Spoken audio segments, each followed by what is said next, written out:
ఇదొక అద్భుతమైనటువంటి ప్రోగ్రామ్ అండి. హార్లిక్స్ వాళ్ళు నిర్వహిస్తున్నటువంటిది. ప్రతి సంవత్సరం కూడా దీన్ని ఇక్కడ ప్రతిష్టాత్మకంగా నిర్వహిస్తున్నారు. దీంట్లో నగరంలో ఉన్నటువంటి దాదాపు అన్ని స్కూళ్ళు పార్టిసిపేట్ చేయడం జరుగుతుంది. ఈ ప్రోగ్రాం కోసం అని చెప్పేసి పిల్లలు ఎంతో యాంగ్జైటీతో ఎదురు చూస్తూ ఉంటారు ప్రతి సంవత్సరం కూడా. మరి హార్లిక్స్ అనేటువంటి తెలియదు ఎవరు లేరు. మా తాతగారి దగ్గర నుంచి మా పాప దాకా కూడా హార్లిక్స్ తెలుసును తాగుతున్నారు. అయితే వాళ్ళు పిల్లల కోసం అని చెప్పేసి, పిల్లల అభివృద్ధి కోసం అని చెప్పేసి ఇటువంటి ప్రోగ్రాం పెట్టడం చాలా అద్భుతమైనటువంటిది. దీంట్లో పిల్లలకి కమ్యూనికేషన్ స్కిల్స్ డెవలప్ అవుతున్నాయి. రెండోది, ఏ రంగాల్లో అద్భుతమైనటువంటి ప్రగతిని పిల్లలు చూపెట్టగలరో వాటన్నింటినీ ఇక్కడ ప్రదర్శించడం జరుగుతున్నది.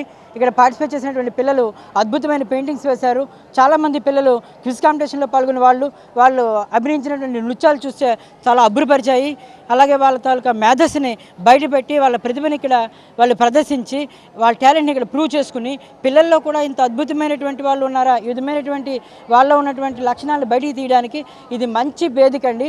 ఇటువంటిది ఒక హార్లిక్స్ వాళ్ళే కాదు, ఎవరైనా సరే నిర్వహించినట్టయితే అన్ని పాఠశాలలే కాదు అందరూ ప్రోత్సహించడం జరుగుతున్నది.